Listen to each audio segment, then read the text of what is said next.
Les decía que nuestra ciudad Miami tiene una fusión de sonidos, colores y sabores de nuestras tierras. A eso se le llamó en su momento el sonido de Miami. Veamos. Miami se convirtió en una capital discográfica con una identidad cultural propia de fusiones musicales, de idiomas y sabores. La mezcla de pop urbano con la influencia de la música urbana americana, con instrumentos como la batería, la percusión y el Spanglish, dieron comienzo a ese ritmo tan propio. En los años 80, con la inmigración del Mariel, la música recibe una inyección afroamericana, enriqueciendo aún más la vida nocturna, y Miami se abre a grupos musicales de Colombia, Puerto Rico y otros países para enriquecer más aún la fusión cultural. Los primeros en exportar ese sonido local fueron los Miami Latin Boys, que más adelante, con la integración de Gloria Estefan, se convertiría en Miami Sound Machine. Carlos Oliva y los sobrinos del juez, el grupo Klaus, el grupo Alma y muchos otros formaron parte de este movimiento. El sonido de Miami sigue siendo único en identidad, género y sabor. Bueno, a mí no me tocó vivir esa época aquí en Miami, porque estaba chiquitica en Cuba, pero sin duda Miami hoy no sería igual sin el sonido de Miami. Bienvenidos los maestrazos Carlos Oliva y Luis Serrano. Qué placer tenerlos aquí. Gracias, muchas gracias. ¿Cómo nace el sonido de Miami?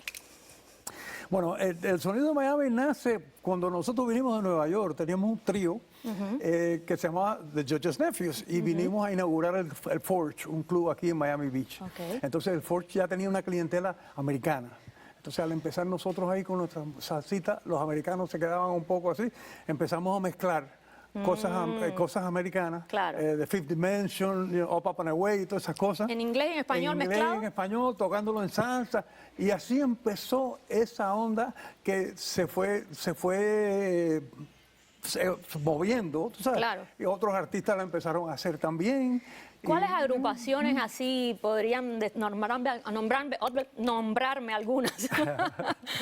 Bueno, a pesar de ustedes, además de ustedes. Yo creo que uno de los pioneros fueron los Ideals.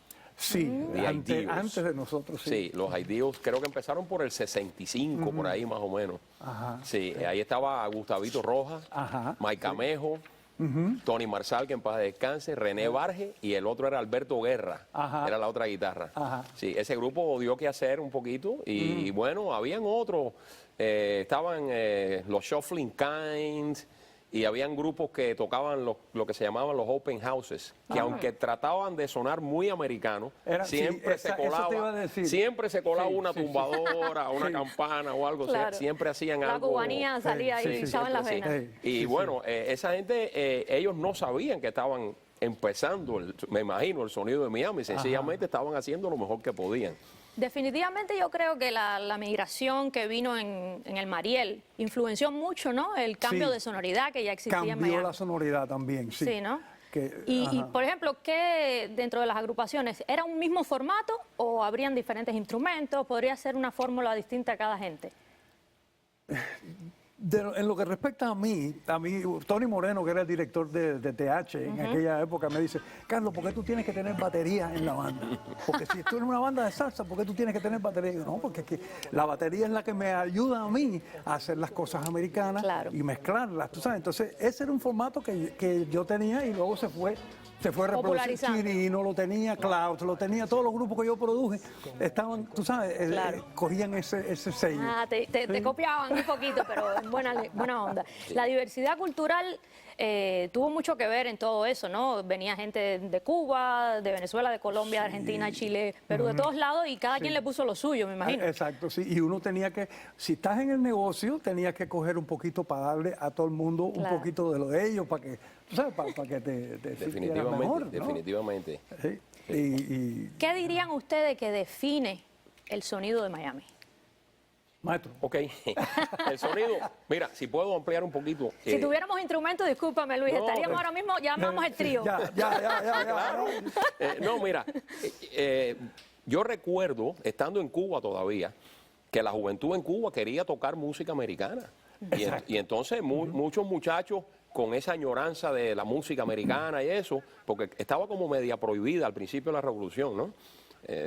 si tenías el pelito un poquito largo te criticaban, si vivías de la música te decían un poquito que eras un poquito vago, etcétera. O sea, tenías que estar con el sistema, ¿no? Claro. Pero entonces muchos músicos, yo me acuerdo que guardaron el bongo y los timbales y se consiguieron una batería porque querían tocar, ¿tú me entiendes? El sonido de Miami. El sonido, bueno, que era de allá, que era el híbrido empezó por allá. Pero Claro aquí estaba pasando lo mismo. ¿Qué es lo que es el sonido de Miami? Si yo lo puedo definir en su esencia, es sin menospreciar a los demás hermanos latinoamericanos, pero son los muchachos refugiados cubanos que llegan aquí, tienen talento musical o ya habían tocado en Cuba de jovencitos, o habían estudiado algún instrumento y entonces costaba mucho trabajo, por ejemplo, conseguir un buen par de tumbadoras o un buen bongo, un buen timbal. Entonces, lo que querían era imitar a los Beatles, por ejemplo. Claro. Bueno, pues una batería. Entonces, guitarra española no sirve orquestralmente porque hay que amplificarla y eso. Bueno, pues una guitarra eléctrica, un bajo eléctrico. Entonces, tocaban una guantanamera con guitarra eléctrica, bajo eléctrico, organeta o como le quieras llamar, un farfisa, una cosa de esa eléctrico, y un drum set y una batería. Lo único que había así cubano era el cowbell, la campana. Entonces, esa mezcla de tocar música americana con instrumentación latina o viceversa es lo que yo creo que crea el híbrido, porque el sonido de Miami es un híbrido de dos culturas. Sí, señor. El lenguaje influyó mucho también. Claro que sí. Porque los muchachos estaban yendo a la universidad conocían americanitas en la universidad, las llevaban a los clubes latinos, hablaban un poquito más de inglés, tú sabes, y entendían las canciones, y entonces esta canción me gusta, la oían en la radio también. Claro que sí. No, y el fenómeno también de canciones latinas cantadas con letra en inglés y ahí viceversa. mismo quería llegar, Luis. Fíjate, quiero saber qué piensa usted de lo que estamos hablando, del sonido de Miami. ¿Se acuerda de alguna canción que le llame así que en la memoria la tiene? O las agrupaciones. Si me dice 2 o 3, llámanos al teléfono que está en pantalla. Bueno, y este fue un fenómeno que hasta hoy día, ¿no? Diría yo que podemos llamarlo porque las nuevas generaciones también siguen llegando y ponen su granito de arena, ¿no? Exacto, yo me estoy dando cuenta ahora mismo, por ejemplo, en las emisoras de radio te ponen música de Venezuela, la cantante venezolana, tú empiezas a reconocer, o sea, al Pollo Brito, a otra gente que yo no sabía quiénes eran, y que son muy buenos. También Luis, había. ¿y cuál eran? Dígame 2 o 3 canciones, vaya, de esa época que no se podía estar en un party sin una de ellas. Bueno, una de ellas es la de Los Sobrinos, Mortifica, por ejemplo. Mortifica, San Antonio. San Antonio vino ya más posterior. Cántame un pedacito. De Mortifica. Glorioso San Antonio, ayúdame. Ajá. Esa la gente se la y la de ahora es el pelotero la bola. Ah, claro, pelotero la bola. Pero una cosa que no sé si vale la pena mencionar, que habían los puristas, o sea, habían cubanitos que no querían ni hablar español y sí tocaban bien el hard rock, bien americanizado. Sí, están todavía por ahí. Están todavía por ahí y existían en esa época.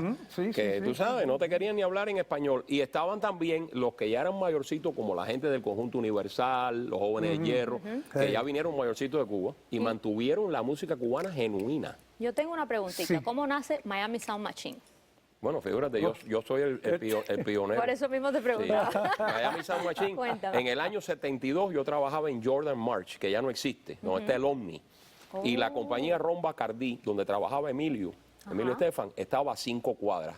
Yo estaba en Biscayne en la 15 y ella en Biscayne en la 20. Y teníamos un amigo en común, Rudy Ramírez, que vendía zapatos en Jordan March conmigo. Rudy Ramírez, pero a la misma vez quería trabajar en Bacardí. Y entonces había hecho amistad con Emilio, me llevó y los 3 empezamos el grupo. Y el grupo empezó, el grupo empezó como Miami Latin Boys. No, primero Emilio and his Latin Beat. Eso duró, esa no me la supe yo. No, porque eso duró 2 meses. Bueno. Pero entonces, Johnny Marante, que está vivo todavía, que es amigo, íntimo amigo tuyo. Sí, yo sé. Sí. Johnny Marante nos puso los Miami Latin Boys. Dice, no, porque hay que recordar a los Lecuona Cuban Boys. Y aquí somos los Miami Latin. Entonces aceptamos eso y ahí arrancamos. Ahí te interrumpo yo. Emilio, ya yo estaba sonando con San Antonio. Entonces, y estaba tocando en el Don Quijote, y Emilio venía y me decía, Carlos, yo quiero grabar un disquito. Y entonces lo llevé a la compañía de discos que yo tenía con Tomás Fundora, y Fundora me dijo, Pero, si tú lo Carlos, quieres producir... Yo no te señor. contradigo porque tú eres mi hermano mayor. Yo fui el que te presenté a Emilio, porque yo era fanático de ustedes. Pues ya Emilio después... Bueno, no El discutan, mayor del Place. no discutan, que mire, Place. ahorita seguimos con más del sonido de Miami, pero si usted está mirando ahorita... ¿Cuánto y dura se el programa acuerda- este? Tenemos rato. Si se acuerda de alguna canción, algún lugar, cualquier cosa que le recuerde el sonido de Miami, llámenos al teléfono que está en pantalla. Y seguimos con más del sonido de Miami. No se vayan. Y esto que yo